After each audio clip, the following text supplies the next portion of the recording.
What if I told you that the version of yourself you've been bending into, smiling when you're tired, agreeing when you want to scream, saying it's okay when it's absolutely not, is not your truest self, but a survival costume? You've probably heard it said, stop caring what people think. But how? When every silence feels like rejection, and every disapproving look feels like you're being erased.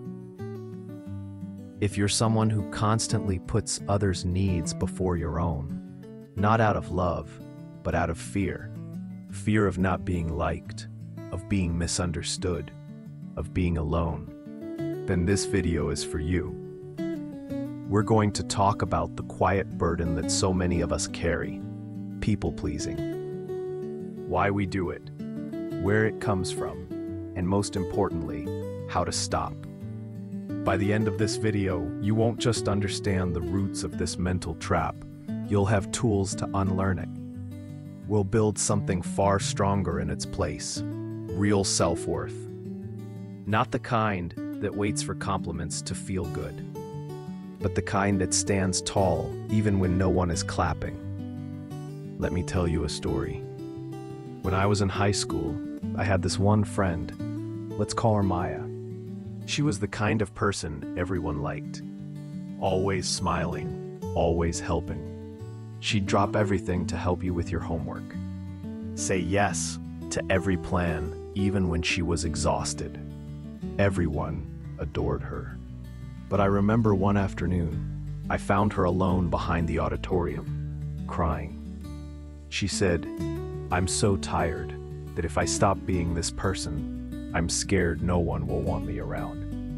That hit me like a truck, because deep down, I was the same, saying yes when I wanted to say no, laughing at jokes that hurt, agreeing with opinions that made me feel small. All because I was afraid. If I don't please them, will they leave? Psychologists call this rejection sensitivity. It's the fear that if we stop performing, we'll be abandoned.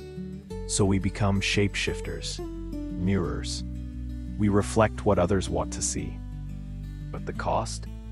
We start to forget what our own reflection looks like. Carl Jung once said, "The privilege of a lifetime is to become who you truly are." But how can we do that when we're stuck becoming who everyone else needs us to be? Let's go deeper, because understanding why we crave approval is the first step toward breaking free.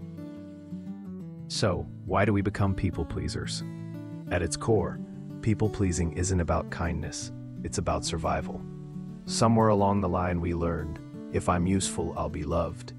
If I'm agreeable, I'll be safe. This often starts in childhood.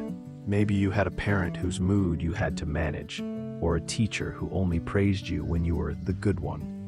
Or maybe the world around you rewarded silence more than honesty. So you adapted. You learned to read the room before you read yourself. You became an expert in everyone else's needs, except your own. But here's the truth. Chronic approval seeking is emotional outsourcing. We hand over our sense of worth to everyone else, hoping they'll protect it. But they rarely do. Author Brené Brown puts it like this: when you stop caring what people think, you lose your capacity for connection. But when you're defined by what people think, you lose the courage to be vulnerable.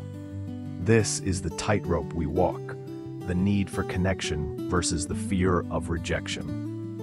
But real connection doesn't require us to be perfect. It requires us to be real. There's a metaphor I love. Imagine your self-worth as a house.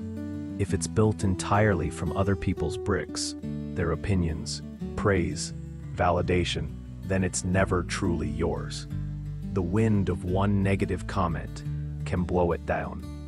But if you build that house from within, from your values, your boundaries, your self-respect, it becomes a place you can actually live in. Safe, steady, whole.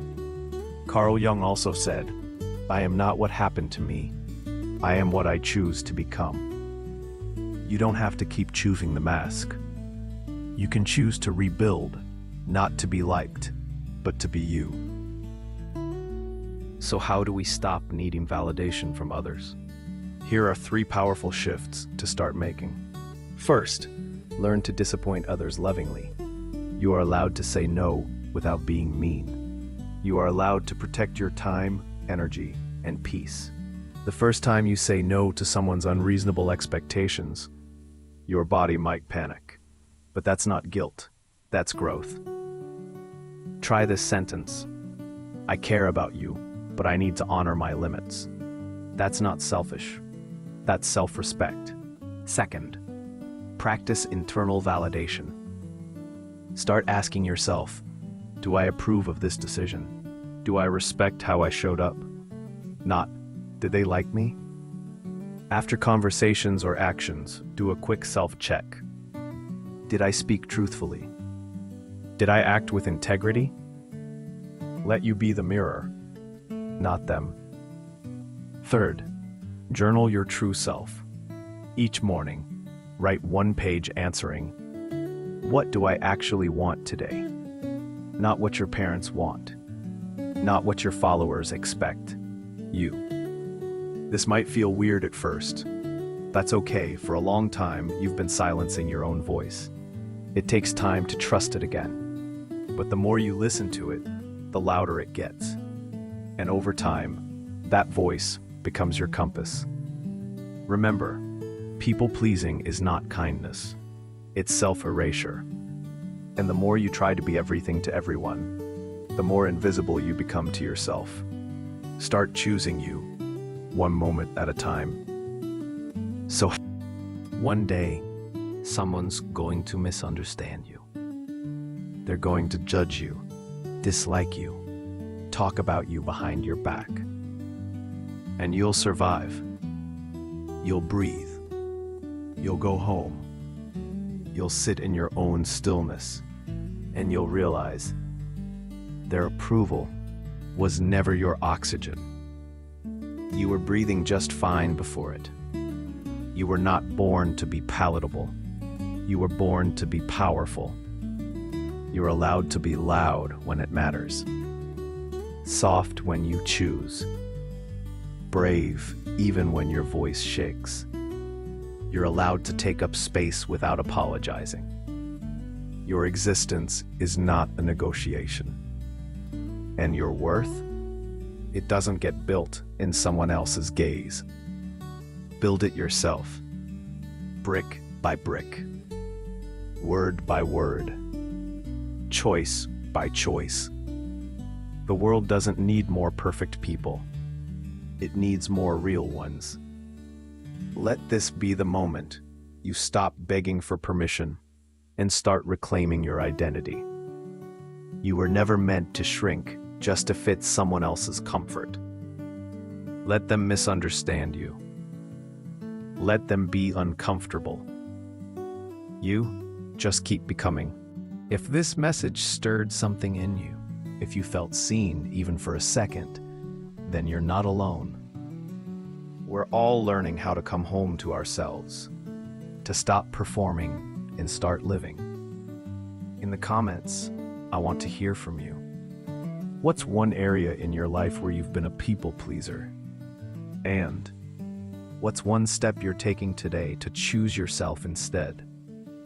If you found this helpful, consider subscribing. We go deep here into the real, raw, often unspoken parts of growth. And if you're ready for the next step, our next video is about healing your inner critic, turning self-hate into self-compassion. You deserve to live as your full, unapologetic self. Let's keep walking this road together.